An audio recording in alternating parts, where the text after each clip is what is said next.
Hello YouTube, I am going to try and film a video. I'm not sure what the audio is going to be like because I am filming on my new laptop. But yeah, I just thought I'd do a life update because last time I uploaded a video was like 4 months ago. And a lot has happened in the last 4 months. I don't know where we were 4 months ago. I don't. But anyway, let's take it from the beginning. Okay, let's start with my degree because that's the easiest thing to talk about. I have a list on my phone. This could end up being quite a long video. Okay, so I finished my second year as a law student, and God has it been the absolute 100% hardest year of my life. Which is saying something considering I have been through some crap. Absolutely, second year law. I mean, I've been to hell and back. But it's done, and we get our exam results in 2 weeks' time. So I might make a video on how I've done. I definitely want to start making more videos because now my pain in my wrists and my fingers is getting a lot worse when I'm not too fatigued to be doing anything. I get really bloody bored because like what can I do? I mean, I'm a writer, I'm a drawer, I do art, and I'm having my art taken from me. So I'm gonna have to find a new hobby. Rambling and making unedited videos on YouTube might just have to become this new hobby. But yeah, so I finished second year law, and we've submitted our dissertation proposals, and we've had to submit 3 topics, but we don't have our given topic yet. Fingers crossed I'm going to get given age of criminal responsibility or whether surrogacy agreement should be enforceable, but you know, keeping our fingers crossed for now. And I have selected my modules for next year, so fingers crossed I am doing family, children, evidence, and sentencing, which I am really looking forward to. Like, they are hands down the 4 most exciting modules, at least in my eyes. I like the tutors for both modules, you know, so it should be good. The only worry is 2 of them don't have revision guides, so I am going to have to work and I am going to have to attend. So I am just going to pray that my body can handle it and whatever is going on with these stops now. Or the GPs get over themselves and put me on some actual pain medication, and voila, pain will be gone, or at least eased off, so I can type for more than a few minutes at a time, and so I can hold my phone comfortably, so I can chop vegetables comfortably, so I can draw comfortably, so I can write comfortably. Brain fog, great. This is just going to be the state of my videos now, so I can write comfortably, and all of that. Okay, so that's law done. What is next on my list? Oh, mental health. That is what's next on my list. Okay, so in my desperate attempts to finish the second year of my degree, I had to cut pretty much all social activities, even just with my housemates in the house, because A, I'm a perfectionist, B, I am chronically fatigued, and I get a lot of mental fatigue, so even just watching TV I haven't really been able to do, which fine, because I don't really like just sitting around and watching TV. I get bored. Like, I can watch TV if I'm drawing or something at the same time, but just watching TV for hours on end, I've never been able to do that anyway. But it has meant that just things like going to the cinema with my housemates, or watching Grey's Anatomy with my housemates, or having movie nights with my housemates, like, I haven't been able to do. I've isolated myself a lot, and I have pushed myself away from two of possibly the best friends I've ever had. One of them, to be fair, in hindsight, was probably a really toxic relationship, but the other one, I wish I hadn't destroyed that relationship. And obviously in doing so, I really destroyed my mental health, and in doing nothing but law, and also not attending all of my classes because obviously I've been ill and I can't. Yeah, it's had a really bad effect on my mental health. My anxiety is worse than it has been in years, and I don't know what to do about it. And I attempted suicide in, when did I do that? It was like the 27th, 28th of February. Was a leap year this year? It was the day before the last day of February, because it was 2 days before my last piece of coursework was due. So, end of February. And it was really pathetic. I knew I wasn't going to die. Basically, overdosed on amitriptyline. Don't do that. Don't take like 280 milligrams of amitriptyline in a dose. Don't do it. You'll regret it. You will really, really, really, really, really regret it. If you want to kill yourself, don't, because life gets better and there are things worth living for. But if you are really that desperate, amitriptyline is not the way to go.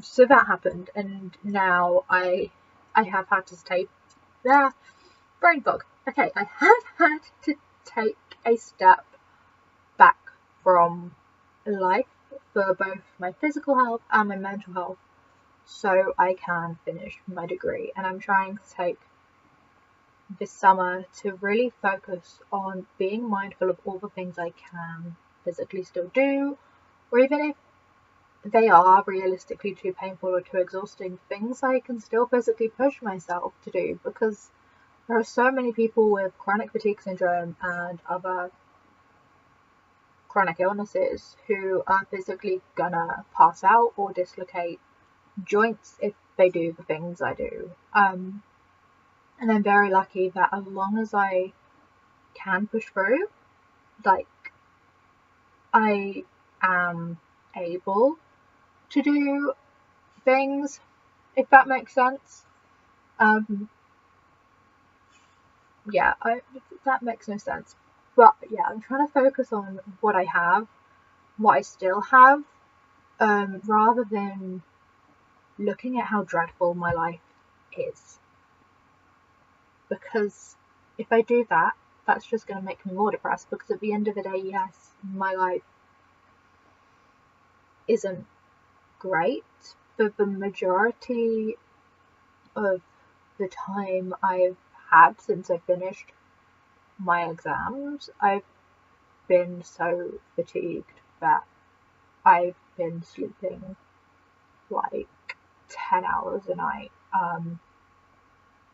and I've been having like at least 3-hour naps most days. Some days I haven't been able to sit up at all, but I've been able to kind of do things, kind of keep myself occupied. My pain's been getting rapidly worse, and I can't type for more than a few minutes without being in excruciating pain. Like, my life is awful, but at least my life is better than what it could be, and I'm just trying to focus on the good, so I don't go down that hole again, and try and understand that what I'm doing, taking a step back and not working in the summer and not gaining any useful work experience, isn't me being weak.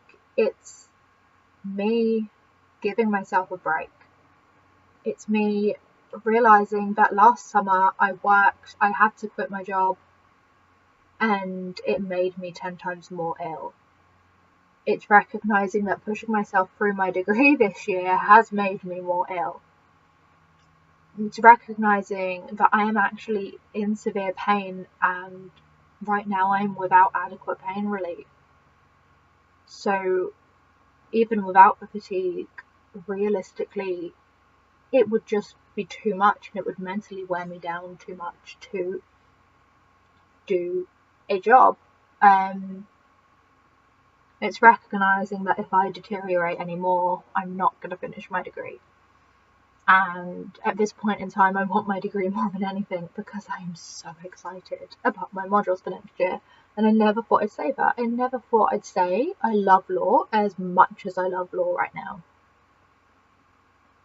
And I think that is the one good thing that has come from the decline in my mental health. Because yes, I complain about it. Yes, I complain about my lecturers. Yes, I moan about how I'm going to fail. But I love law. And I think that's kept me going. And I don't want to be a lawyer. I don't think I want to be an academic, because I'm not intelligent enough. But, I mean, I don't know. Maybe I will. Maybe I do. Maybe... Who knows? We will see. But yeah, that wasn't all of the mental health. I spent 2 weeks, two weeks, low-key relapsing into anorexia. And piece of advice for anyone with chronic fatigue syndrome that was triggered by anorexia: don't you ever listen to that voice in your head. Don't start restricting your calories. I don't care if you're overweight. Don't. It is gonna be hell. You are probably gonna die. Don't do it. That, you know, I think I've learnt my lesson now. I don't think I'm gonna relapse into anorexia now. I think finally the light bulb has gone off in Hannah's brain and realised actually it's probably better to be slightly overweight than to be starving yourself and passing out multiple times a day and ending up with paralysed limbs. No, don't do that. So Hannah has finally learnt her lesson. She is eating again. And although I'm being mindful of what I'm eating and making sure I'm not binging, because I had gotten into stress binging, I am eating. And I'm eating what I want. And I'm not restricted. If I want a piece of fruit, I have a piece of fruit. If I want a cake, I have a cake. That's how my life works. If I want Diet Coke, because I prefer the taste of Diet Coke to normal Coke, then I drink Diet Coke. No, this is not me trying to cut back calories. Genuinely, like, I've been raised on Diet Coke. I never drank normal Coke until I was like 11, because my mum never had it in the house. So it's just the thing I got used to. But anyway, that is my mental health ramble. What's next? All the physical health. Okay, so on Tuesday I got a confirmed diagnosis of chronic fatigue syndrome, and I am so happy because I've had this for 4 years.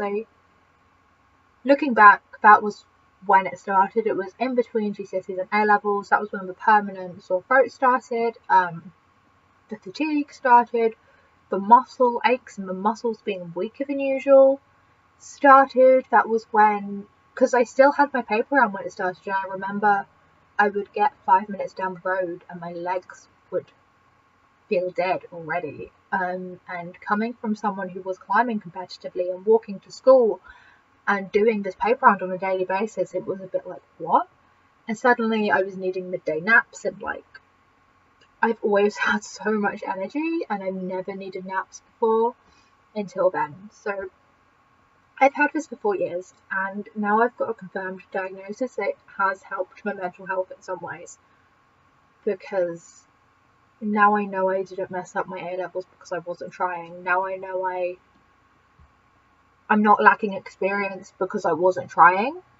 I'm lacking experience because I've had to look after my health because I've been ill with this awful condition for 4 years, and everything I have done up until this point is probably the reason I'm not bedbound, and hopefully I never will end up bedbound for the rest of my life. So yes, we have confirmed diagnosis of chronic fatigue syndrome, or ME, whatever you want to call it. ME sounds scary. I don't want to call it ME myself. I know a lot of people prefer to call it ME because it sounds more serious, but I don't. I freak myself out enough, so we are going with chronic fatigue syndrome. Also, I can't say the long term for ME, so let's not. What is next? Okay, so I still have suspected endometriosis.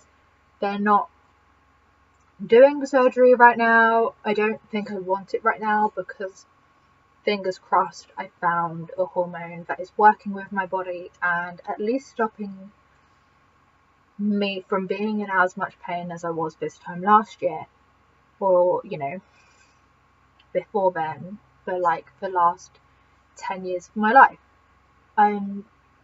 So yeah, I think I'm going to stay on this hormone for another 3 months and see what it does to me, because I'm not really sure.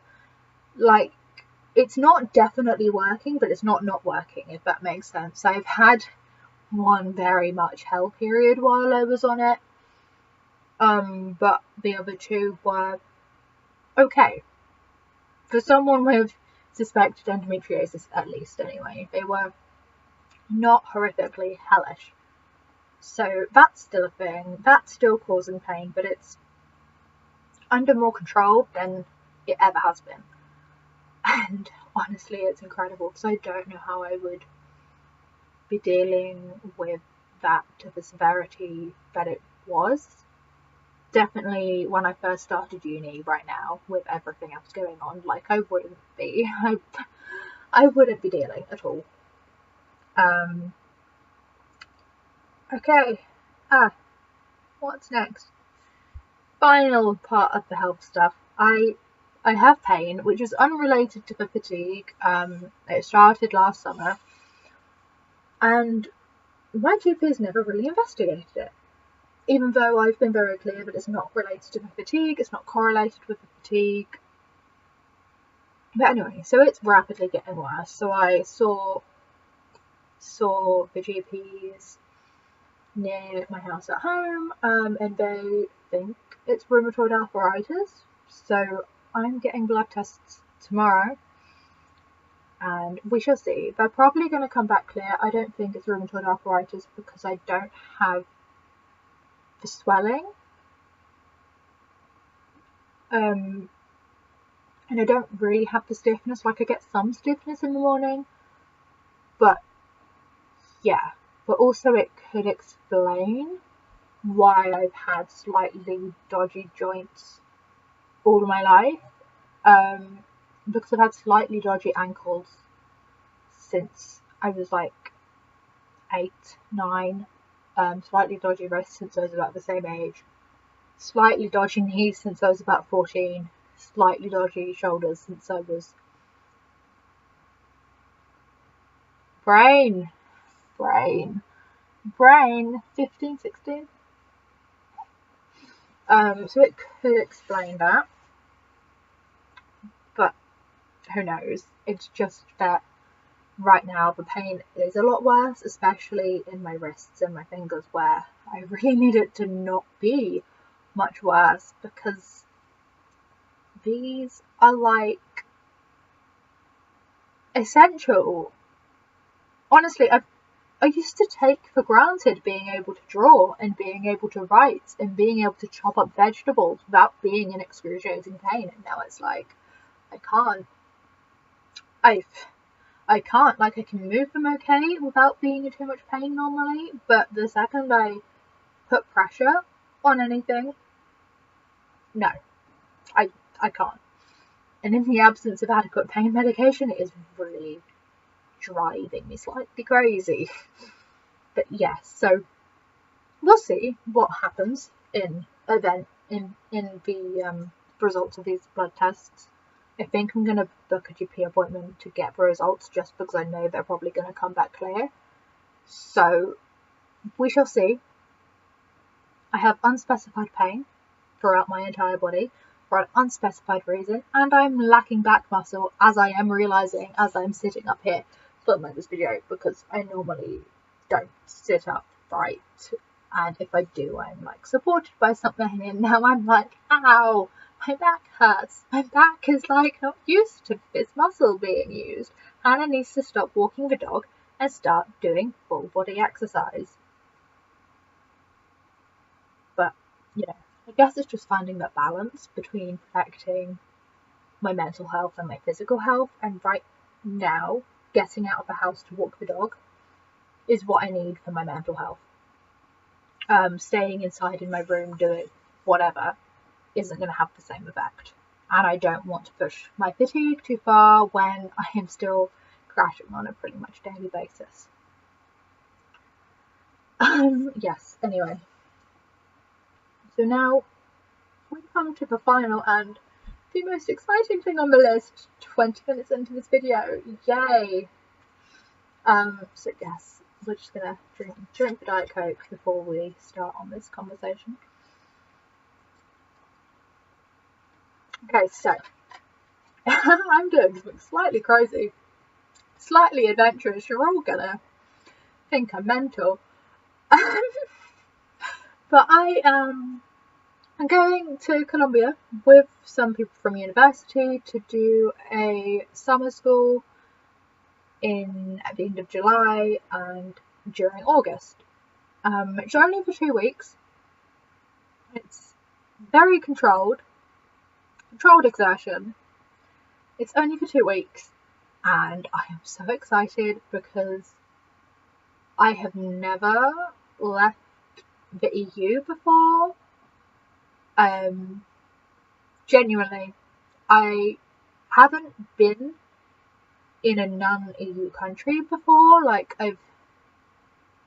not only have I never left Europe as a continent, but I've only been in countries that are member states of the European Union, which is weird. But it's not, because I am aware I'm really privileged for having visited the many European countries that I have visited. But I'm so excited to finally be going somewhere further away and being able to experience the culture over there, being able to meet new people, being able to just do something different, being able to challenge myself and push myself to the limits, and, you know, try new food. I don't know, just experience a 14-hour flight, you know, things people probably don't say they want to experience, but also I'm like, oh my god, like, I'm actually traveling. I have wanted to travel for years, and I've always been too anxious to use my savings, because obviously I've had chronic fatigue for 4 years, so I haven't really had like a steady job alongside my studies. I've done little temporary things, but generally this funding for this travelling would have come from my savings. I was seriously contemplating taking a gap year and like going to Thailand and volunteering with the elephants at one point. So I've wanted to travel just everywhere, probably since I've been vegan. But I think it was before I went vegan, and then I went vegan and I watched Henya travel, and I was just like, I want to travel. I really want to travel. Like, if she can do it, I can do it, you know? So I'm really excited.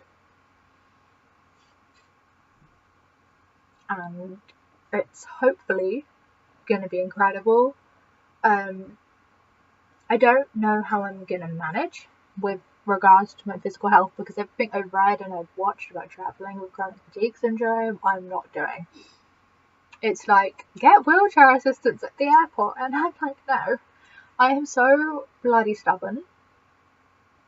Like, genuinely, I don't want to do that, if that makes sense, because I might not need it. I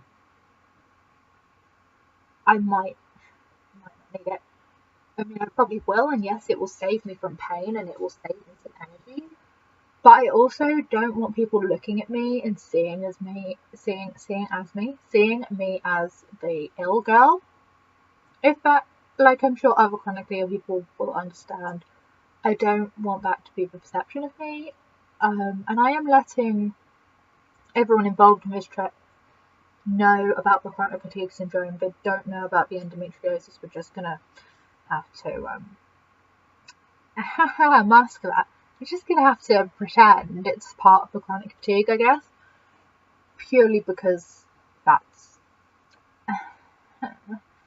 like, I'm really open about it online, but also I am a bit iffy about disclosing it to other people personally, because, like, no. But yeah, so everyone is gonna know about it. I know there is something wrong with me, but hopefully not to the point where they're gonna see me as the sick girl, because that's not who I am. Yes, I have more than one chronic condition, but also I am a person beyond that. So that's why I'm not getting wheelchair assistance at the airport, because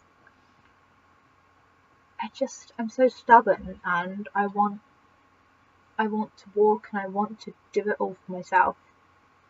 Also, if they say things like, take rest breaks, take rest days, and I'm not going to be doing that, because I mean, I don't know, maybe I will go to Colombia again somewhere, like, if I love it, of course, I'm gonna go back to Colombia at some point in the future, if at all possible. But because this is an organised trip, like, there are going to be things I have to do, and I'm fully aware that I'm going to be pushing myself beyond my limits unless I recover in the next month every day of this trip.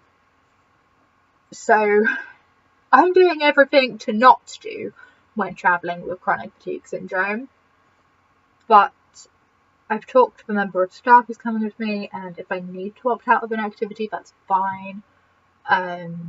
She said she's going to check on me.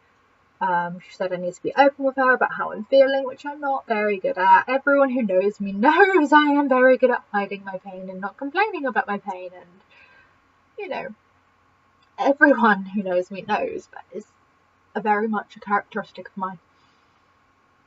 But yeah, she said it should be okay, and if I need to opt out, I can. So fingers crossed this will all go well and I won't end up in a Colombian hospital, and I'll enjoy it, and it's going to be the time of my life. But yeah, so after Colombia, I might make a video on how to travel with chronic fatigue syndrome, how to travel with chronic illnesses,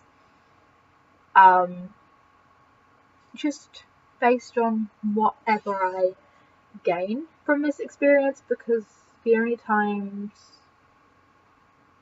I know I've been on holiday twice with chronic fatigue, so no, I've been on holiday 3 times with chronic fatigue. Yeah, but I don't really remember, and I probably wasn't looking after myself properly, so I might make a video, but also might have a really bad crash afterwards, or it could cause me to permanently deteriorate. It could cause me to God, I can't speak. It could cause me to become bedbound for the rest of my life, which is terrifying, but I think that's a very small chance, and I think this is very much worth it, and I've already bought my flights and I'm going, unless I get told by a medical professional otherwise. But yeah, okay, this was very rambly. How to update Hannah, 4 months of Hannah's life in half an hour. Yay! Anyway, so that is all. I'm going to try and make some more videos about chronic illness things, eating disorder things, and whatever else really over the next few months, purely because talking is the easiest way for me to be creative right now, because pain. Yay. Yeah, so that's that, and I will see you in my next video. Remember to like, comment and subscribe.